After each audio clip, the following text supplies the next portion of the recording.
آپ کے پاؤں کے انگوٹھے میں درد ہوتا ہے، یا جب آپ صبح سو کے اٹھتے ہیں اور زمین پہ پاؤں رکھتے ہیں تو آپ کی ایڑیاں درد کرتی ہیں، ان میں سوئیاں چبھنے کا احساس ہوتا ہے اور آپ سے چلا نہیں جاتا، پاؤں زمین پہ نہیں رکھا جاتا، اور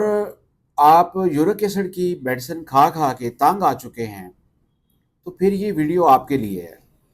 کیونکہ آج اس ویڈیو کے اندر ہم بتائیں گے آپ کو کہ ہومیوپیتھی میں یورک ایسڈ، بار بار ہونے والے یورک ایسڈ اور میڈیسن کھانے کے باوجود یورک ایسڈ جو ٹھیک نہیں ہوتا، ہومیوپیتھی اس مرض کو جڑ سے کیسے ختم کرتی ہے۔ یورک ایسڈ ہوتا کیا ہے؟ تو بیسیکلی یہ ہمارے جسم کا جو میٹابولزم ہوتا ہے یا گردے ہوتے ہیں، اس کی خرابی کی وجہ سے یہ مرض پیدا ہوتا ہے۔ جب آپ کے گردے پراپر طریقے سے یورک ایسڈ کو خون سے نکال نہیں پاتے، پیشاب کے ذریعے اس کو خارج نہیں کر پاتے، تو یہ یورک ایسڈ کرسٹلز جو ہیں یہ جسم کے اندر جمع ہونا شروع ہو جاتے ہیں، آپ کے جوڑوں میں جمنا شروع ہو جاتے ہیں، خاص طور پہ پاؤں کے انگوٹھے کے اندر، ایڑیوں کے اندر یہ جمع ہونا شروع ہو جاتے ہیں اور شدید تکلیف کا باعث بنتے ہیں۔ جیسے ہی آپ اس کی میڈیسن کو چھوڑتے ہیں، ہومیوپیتھی کے علاوہ دوسرے جو طریقہ علاج ہیں ان میں آپ جو میڈیسن ایک گولی دی جاتی ہے آپ کو، اس سے کیا ہوتا ہے کہ وقتی طور پہ آپ کا یورک ایسڈ کم ہو جاتا ہے، لیکن جیسے ہی آپ اس میڈیسن کو چھوڑتے ہیں تو یہ مرض پھر دوبارہ ہو جاتا ہے،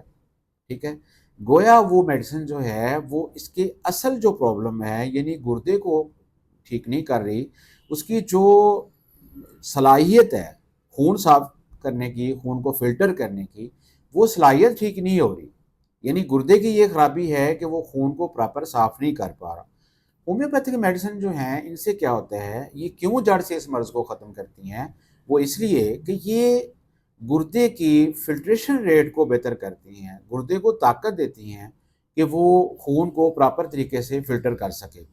تو ہومیوپیتھی کے اندر 131 سے زیادہ میڈیسن ایسی ہیں جو یورک ایسڈ کو ٹھیک کرتی ہیں، یورک ایسڈ ڈائتھیسس کو ٹھیک کرتی ہیں، لیتھیمیا بھی اس کو کہتے ہیں، کہ یہ مرض جو ہے ہومیوپیتھک میڈیسن سے بہت جلد بہتر ہو جاتا ہے۔ تو اب ہوتا کیا ہے کہ ایلوپیتھی کی طرح یا کسی دوسرے طریقہ علاج کی طرح اس میں کوئی اسپیشل میڈیسن نہیں ہوتی، جیسے کہ کسی دوسرے طریقہ علاج میں ہوتا ہے کہ آپ نے یورک ایسڈ کا نام لیا ہے تو آپ کو ایک گولی تھما دی جاتی ہے یا لکھ دی جاتی ہے کہ جی آپ یہ جا کے کھائیں۔ لیکن ہومیوپیتھی میں یہ ہوتا ہے کہ ہم مریض کی مکمل سمپٹمز لیتے ہیں، مکمل سمپٹم لینے کے بعد اس کی جو مزاج ہوتا ہے، اس کی جو کانسٹیٹیوشن ہوتی ہے، اس کو ہم دیکھتے ہیں، پھر اس میں اس کی ڈائٹ کو دیکھتے ہیں۔ ایک آدمی وہ ہے جو بیف بہت زیادہ کھاتا ہے، ریڈ میٹ بہت زیادہ کھاتا ہے، تو ان ساری چیزوں کو اس کا مدر کاز کیا ہے، یورک ایسڈ کیوں بن رہا ہے، گردے پہ لوڈ کیوں ہے کہ وہ اس کو بلڈ کو پراپر طریقے سے فلٹر نہیں کر پا رہا، یا اس کی ویکنس کیا ہے، ان ساری چیزوں کو مد نظر رکھ کے تو پھر ہم میڈیسن چوز کرتے ہیں۔ بہت سارے لوگ ہم سے یہ سوال کرتے ہیں کہ ڈاکٹر صاحب آپ کی یہ ویڈیو دیکھی ہے تو اس کے لیے ہمیں کوئی دوائی بتا دیں، تو میں آج پھر ان کو یہ بات ریمائنڈ کراتا ہوں کہ میں نے 131 میڈیسن آپ کو بتائی ہیں جو یورک ایسڈ کے لیے استعمال ہوتی ہیں۔ اب یہ ضروری نہیں ہے کہ ایک میڈیسن جو ہے وہ سارے لوگوں کے لیے کام کرے، ٹھیک ہے نا۔ کسی کو یورک ایسڈ ہے، اس کے ساتھ شوگر کا مسئلہ ہے، بلڈ پریشر کا مسئلہ ہے، کوئی معدے کی پرابلم ہے، کانسٹیپیشن ہے،